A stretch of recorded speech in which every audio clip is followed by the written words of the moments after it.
আসসালামু আলাইকুম রহমতুল্লাহি ওবরকাতুহু।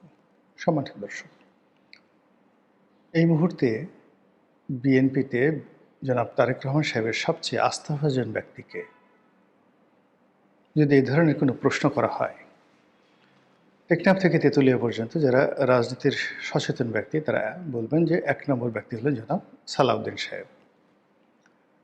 সালাউদ্দিন সাহেবের যোগ্যতা, অভিজ্ঞতা, দক্ষতা, পারঙ্গমতা কোনো ব্যাপারে কেউ সন্দেহ করতে পারবে না। তিনি সুদর্শন, শিক্ষিত, মার্জিত এবং পলিটিক্যালি ভাইব্রান্ট। কোনো সন্দেহ নেই। ভালো ছাত্র, ভালো বংশ, দেখতে সুন্দর। মানে এইরকম যাকে বলা হয় সব্যসাচী প্রকৃতির রাজনীতিবিদ আমাদের এই সমাজে খুব অল্প আছেন। বিভিন্ন দলে খুব অল্প আছেন সত্যিকার অর্থে। তো সেক্ষেত্রে তাকে জনাব তারেক রহমান সাহেব ভালোবাসবেন, এটাই স্বাভাবিক। কিন্তু রাজনীতিতে যেটি হয়, অতিরিক্ত ভালোবাসা, অতিরিক্ত প্রাপ্তি, এটি একটি মানুষের জীবন দুর্বিষহ করে তোলে এবং কখনো কখনো কাউকে মৃত্যুর মুখোমুখি নিয়ে যায়, মৃত্যুর মুখোমুখি নিয়ে যায়। কখনো কখনো কাউকে পতনের অতলান্তে নিয়ে যায়। একটা সময় সম্রাট হুমায়ুন তার প্রিয় বন্ধু বৈরাম খানকে অসাধারণ ভালোবাসতেন। সম্রাট আকবর তাকে বাবা ডাকতেন এবং সেই অধিকার নিয়ে, বাবার অধিকার নিয়ে অনেক কিছু তিনি করতেন, বৈরাম খান করতেন, যেটি রাষ্ট্রীয় প্রোটোকলে পড়ে না। তিনি মনে করতেন যে বন্ধুর ছেলে আমাকে বাবা ডাকে, নিজের হাতে তাকে ১৩ বছর বয়স থেকে আমি লালন পালন করছি, শিক্ষা দীক্ষা দিচ্ছি, সিংহাসনে প্রহরা দিচ্ছি, এই ছোট বিষয়টি তার সঙ্গে আলাপ না করলেও হবে। কিন্তু এটা নিয়ে দূরত্ব এমন পর্যায়ে চলে গেল যে বৈরাম খান রীতিমতো বিদ্রোহ করতে বাধ্য হলেন, পরাজিত হলেন, বন্দী হলেন। প্রকাশ্য রাজদরবারে তাকে শিরশ্ছেদ করা হলো না, তাকে হজে পাঠিয়ে দেওয়ার নাম করে পথের মধ্যে তার জীবনহানি ঘটানো হলো। ভালোবাসার আরও দুটো উদাহরণ দেই, মারাত্মক উদাহরণ। এটা সালাউদ্দিন সাহেবের জন্য। তিনি বিদ্বান ব্যক্তি, হয়তো জানেন, তাহলে আমার এই কথার পরে তিনি সেগুলো স্মরণ করবেন। আর যদি না জানেন তাহলে জেনে নেবেন এই বক্তব্যের মাধ্যমে। অসাধারণ বন্ধুত্বপূর্ণ সম্পর্ক ছিল খলিফা হারুনা রশিদ এবং তার যে প্রধানমন্ত্রী জাফর সাদেক ওরফে জাফর বার্মেকি। জাফর বার্মেকির বাবা ইয়াহিয়া বার্মেকি ছিলেন খলিফা আল মনসুরের বন্ধু। খলিফা আল মনসুর ছিলেন খলিফা হারুনা রশিদের দাদা। তো এই জাফর বার্মেকি আর হারুনা রশিদ, এই দুজন একসাথে বলতে গেলে একই মায়ের পেটের সন্তানের মতো মানুষ হয়েছেন। এর কারণ হলো, যখনই জন্মগ্রহণ করলেন, বা হারুনা রশিদের বাবার নাম ছিল হাদি, তিনি সঙ্গে সঙ্গে তার যে বাবার প্রধানমন্ত্রী এবং তার নিজের প্রধানমন্ত্রী ইয়াহিয়া বার্মেকি, সেই ইয়াহিয়া বার্মেকির তত্ত্বাবধানে তার ছেলে হারুনা রশিদকে পাঠালেন। তো এই হারুনা রশিদ ইয়াহিয়া বার্মেকে বাবা ডাকতেন, একেবারে সম্রাট আকবরের মতো, একই ঘটনা। পরবর্তীতে যখন সেই তিনি রাষ্ট্র ক্ষমতা আসলেন, ইয়াহিয়া বার্মেকিকে তিনি বন্দী করেছিলেন। আবার পরবর্তীতে জাফর বার্মেকিকে তিনি প্রধানমন্ত্রী বানিয়েছিলেন। রাজাবাসাদের সব অনেক সময় অদ্ভুত মানে খেয়াল হয়। সাধারণ মানুষ কিন্তু যখন রাজদরবারে বসে তার অদ্ভুত অদ্ভুত খেয়াল চেপে বসে। তো জাফর বার্মেকি বা জাফর সাদেককে তিনি অসম্ভব ভালোবাসতেন। একসাথে তার সান্নিধ্য সঙ্গ ছাড়া তিনি আর কোনো কিছু পছন্দ করতেন না। তো তিনি তার আনুগত্য, তার ভালোবাসার প্রমাণ তিনি চাইতেন প্রতিটা মুহূর্তে, এবং সেই প্রমাণটা কতটা জঘন্য ছিল। হঠাৎ করে তার কী মনে হলো, তিনি তার যে বোন বা হারুন রশিদের বোন, তার সঙ্গে জাফর বার্মেকির বিয়ে দিলেন। বিয়ে দিয়ে বললেন যে, বোনকে কিছু বললেন না, জাফর বার্মেকিকে বললেন যে তুমি এর সঙ্গে সঙ্গম করতে পারবে না আমার অনুমতি ছাড়া।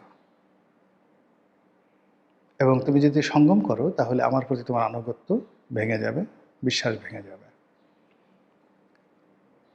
তো জাফর বাল্মীকি প্রাণত চেষ্টা করছেন অনেক দিন পর্যন্ত, কিন্তু স্বামী স্ত্রীর সম্পর্ক, একসাথে থাকে, এক ঘরে থাকে, এক বিছানায় থাকে, এবং যেহেতু বাদশার স্ত্রী বাদশার বোন এটা জানে না, তো সেখানে নারী দ্বারা উত্তেজিত হওয়া এবং উত্তেজিত হলে একটা পুরুষের যে তার কামনা বাসনা কোন পর্যায়ে পৌঁছে এটা পুরুষ মাত্রই বুঝতে পারেন। ফলে তাদের মধ্যে যা হবার তাই হয়ে গেল। বাদশার কানে এলো, বাদশা বিক্ষুব্ধ হলেন এবং জাফর সাদেকের শিরশ্ছেদ করে তাকে মেরে ফেললেন। প্রায় একই ঘটনা ঘটেছিল মহারাজা কংস এবং তার ভগ্নিপতি বাসুদেবের ক্ষেত্রে। কৃষ্ণের বাবা, এবং এই বাসুদেবও দেখা গেল তার স্ত্রীর সঙ্গে সঙ্গম করে ফেলেন জেলখানার মধ্যে, এবং সেই ঘরে জন্ম নেয় কৃষ্ণ। সে বিরাট কাহিনী। এই হলো রাজা বাদশাদের অতিরিক্ত ভালোবাসা এবং বিশ্বাসের ফল। এদের ভালোবাসতে দেরি লাগে না। এখন এখানে তারেক রহমান সাহেবের জায়গাতে যদি আমি হতাম, আমার জায়গায় যদি আপনি হতেন, এই একই ঘটনা। মানে রাজা হলেই মানুষের নানা রকম খামখেয়ালি চলে আসে, নানা রকম অদ্ভুত এবং উদ্ভট চিন্তা তাদের মধ্যে চলে আসে। তো সেই চিন্তার ক্ষেত্রে তারেক রহমান সাহেবের যে অতিরিক্ত মানে সালাউদ্দিন সাহেবের প্রতি নির্ভরতা, এটি সালাউদ্দিন সাহেবকে যতটা না বিপদগ্রস্ত করবে তার চেয়ে বেশি বিপদগ্রস্ত করবে, সরি, এটা বিএনপিকে, অন্যান্য সবাইকে যতটা, তারেক রহমান সাহেবকে যতটা না এখানে বিতর্কিত এবং যাকে বলা হয় বিপদের মধ্যে ফেলবে, তার চেয়ে সালাউদ্দিন সাহেবকে বেশি বিতর্কিত করবে এবং বেশি বিপদের মধ্যে ফেলবে। বিপদের মধ্যে ফেলবে দুটো কারণে। একটা কারণ যে আগে বললাম, রাজাদের অনেক খামখেয়ালি হয়, অনেক অদ্ভুত আশা হয়, বিশ্বাসের অনেক পরীক্ষা দিতে হয়, এবং তার কোনোটাতে যদি তিনি মানে যাকে বলা হয় পান থেকে চুন খসার মতো কাজ করে ফেলেন, মুহূর্তের মধ্যে তিনি ব্ল্যাকলিস্টেড হয়ে যাবেন এবং সব কিছু হারাবেন। আর দ্বিতীয় যে ভয়ঙ্কর বিষয়টি, এটি কোরআনেও বলা আছে। আল্লাহ যেটা বলেছেন তার প্রিয় বান্দাকে, যে আমি যখন আমার কোনো বান্দাকে কোনো অতিরিক্ত নিয়ামত দেই, ভালোবাসি, এটা এতটা দৃশ্যমান হয়ে পড়ে যে পৃথিবীর সব মানুষ তাকে ঈর্ষা করে, হিংসা করে। তো পৃথিবীতে আল্লাহর যারা প্রতিনিধি, খলিফা, মানে রাজা বাদশাহ, তারাও যখন কোনো মানুষকে ভালোবাসে, কারো মাথায় হাত দেয়, অমনি সব মানুষ তাকে সামনে সামনে রাজার মতো সম্মান করে, আর পিছনে পিছনে তাকে ঈর্ষা করে। আর রাজা যদি আশীর্বাদটা তুলে নেন, তখন সব মানুষ তাকে এমনভাবে লাথি মারে, গুঁতো মারে, মনে হয় যেন একটা ফুটবল। তো সেই দিক থেকে জনাব দেখা বলা সালাউদ্দিন সাহেব তিনি ঈর্ষার শিকার হচ্ছেন। আর আগামীতে যদি তার উপর থেকে আশীর্বাদ চলে যায়, তাহলে কী পরিমাণ লাঞ্ছনা এবং গঞ্জনার শিকার হবেন সেটা একমাত্র আল্লাহ রাব্বুল আলামিন ছাড়া আর কেউ জানে না। তো যেটা বলছিলাম যে সালাউদ্দিন সাহেব এখন স্বরাষ্ট্রমন্ত্রী। আমাদের এই মন্ত্রণালয়টা একটা সেক্সিয়েস্ট মিনিস্ট্রি।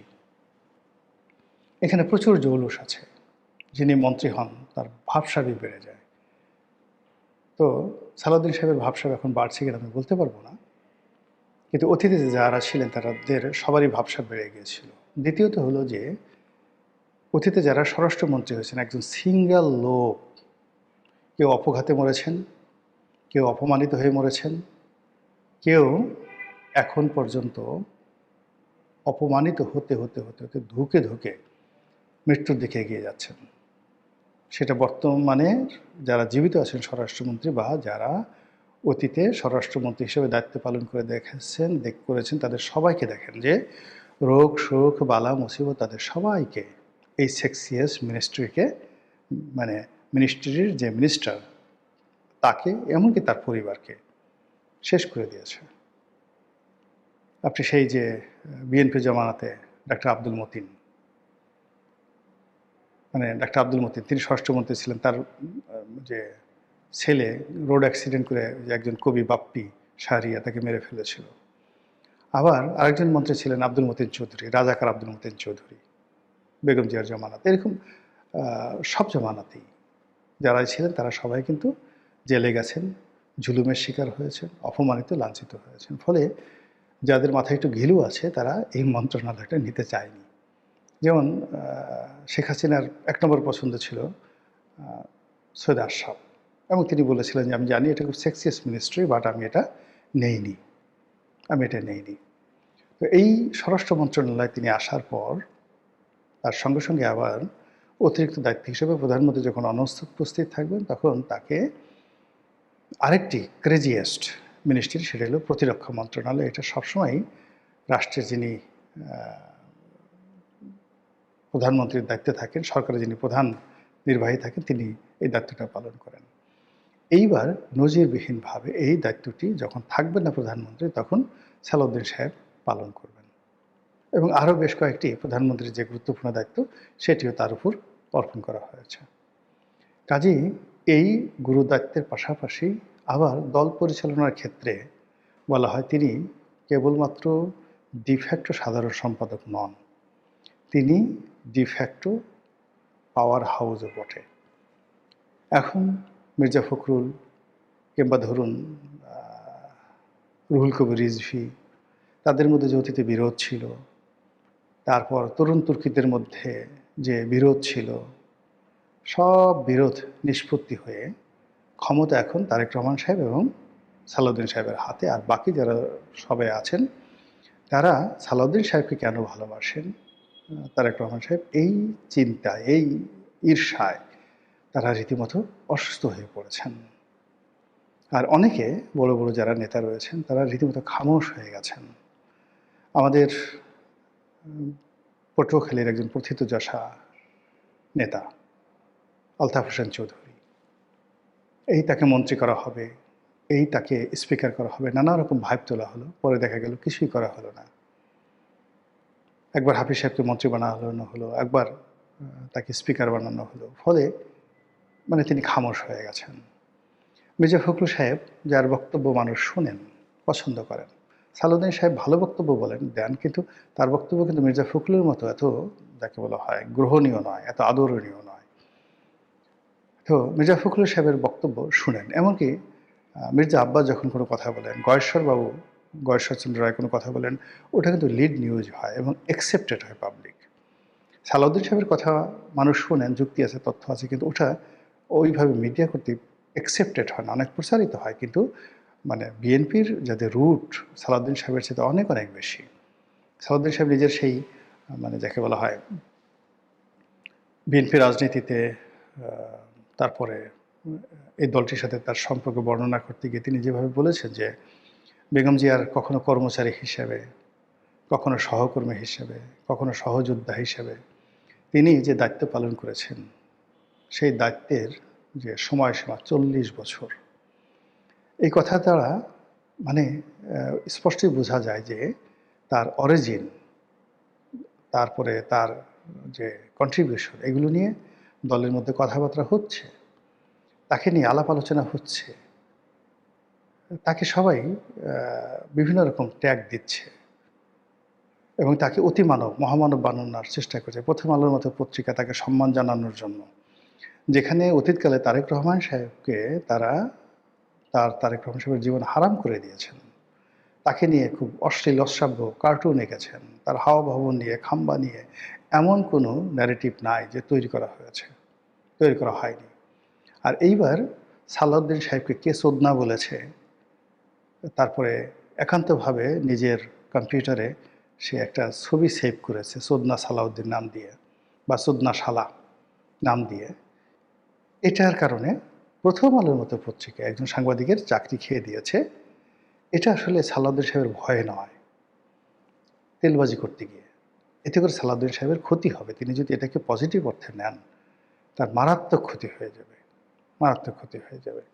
তো যেটা বলছিলাম যে সালাউদ্দিন সাহেবের এই যে উত্থান, সেই উত্থানের কারণে দলের ভিতরে যে সকল সিনিয়র নেতৃবৃন্দ রয়েছেন, ইনক্লুডিং মির্জা ফখরুল সাহেব, তারা খামোশ হয়ে গেছেন, মানে চুপ হয়ে গেছেন, কোনো কথা তারা বলছেন। অথচ এই সময়টিতে আপনি দেখেন গত 1 মাসে রিজভী সাহেবের কোনো কথা নাই, মির্জা ফখরুল সাহেবের কোনো কথা নাই, অন্যান্য যারা সিনিয়র নেতৃবৃন্দ রয়েছেন, গয়েশ্বর বাবু, তাদের কোনো কথা নাই। এই যে সব মানুষ যে খামোশ হয়ে গেছেন, ফলে তারেক রহমান সাহেবের জন্য তো এখন এই মুহূর্তে সবচেয়ে বেশি দরকার বহু মানুষের অংশগ্রহণ, অনেকগুলো কণ্ঠ, যে কণ্ঠের লালিত্য আছে, যে কণ্ঠের গ্রহণযোগ্যতা আছে, যে কণ্ঠের প্রফুল্লতা আছে, যে কণ্ঠ মানুষজন পছন্দ করে, তারা টু দি পয়েন্টে বিএনপির যে অসংখ্য প্রতিদ্বন্দ্বী রয়েছে, ইনক্লুডিং দিল্লি থেকে শেখ হাসিনা যে সকল কথাবার্তা বলছেন, সেই সকল কথার সদুত্তর দেওয়ার জন্য তার অন্ততপক্ষে 1 ডজন তার দলের ডেডিকেটেড সিনিয়র নেতা দরকার। কিন্তু সালাউদ্দিন সাহেবের কারণে হোক, অকারণে হোক, প্রয়োজনে হোক, অপ্রয়োজনে হোক, সালাউদ্দিন সাহেবকে উপলক্ষ করে সবাই যেভাবে মুখ বন্ধ রেখেছেন, তা রাজনীতিতে, বিএনপি রাজনীতিতে কতটা অসহনীয় সংকেত তৈরি করে, সেটাই দেখার বিষয়। আসসালামু আলাইকুম রহমতুল্লাহি ওয়া বারাকাতুহু।